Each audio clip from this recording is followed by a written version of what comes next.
Welcome back at I Need Help at C-Square. In this example, we need to solve a system of equation with three variables, x, y, and z, and we have three equations.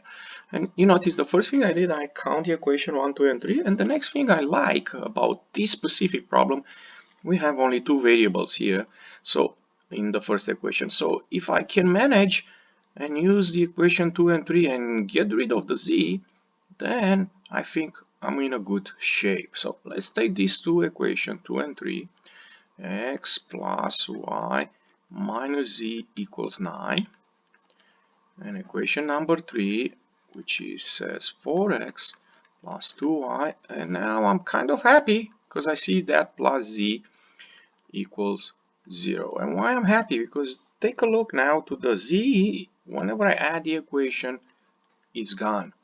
No, so this is a good thing, but if you do not have this situation, probably have to multiply and get rid of the z. So let's add this equation, 2 and 3, I'm gonna add them. Let's see what we get. We get x plus 4x, that is 5x. Y plus 2y, that is 3y. The z cancel out, and we have 9 here. And I'm gonna call this equation number 4. And in my next step, I'm gonna take this equation number 4 and this equation number 1, put them together, and let's see what we get. We get 5x minus y equals 3, and 5x plus 3y equals 9. These are equation 1 and 4.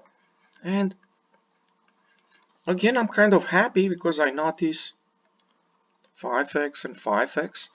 That tells me if I subtract this equation, I can get rid of these two x's. And I'm gonna have 5x minus 5x, that is 0. And then I have negative y minus 3y, that will be negative 4y. And 3 minus 9, that is negative 6.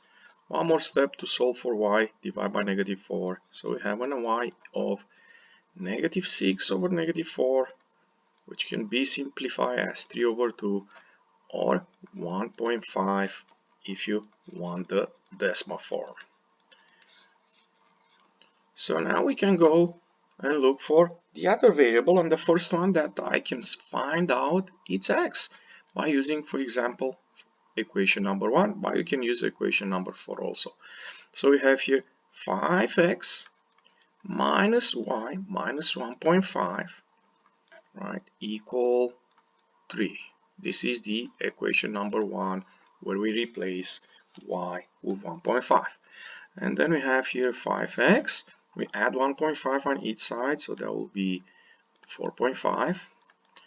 And divide by 5, right? Both sides. We have 4.5 divided by 5.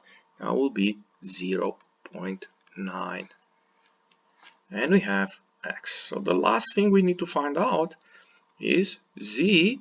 And now we can take any equation, in fact 2 and 3, one of this equation to find z. I will go with the number 2 because I think is easier. We have x plus y minus z, right? So we're gonna replace the x with 0.9.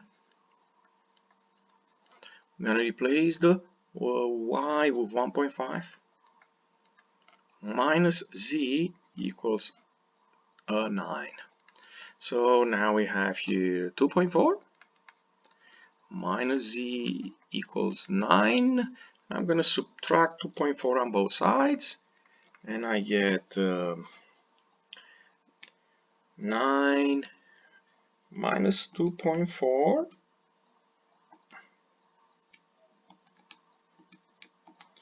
that will be 6.6. So multiply by negative 1 and we get a z of negative 6.6.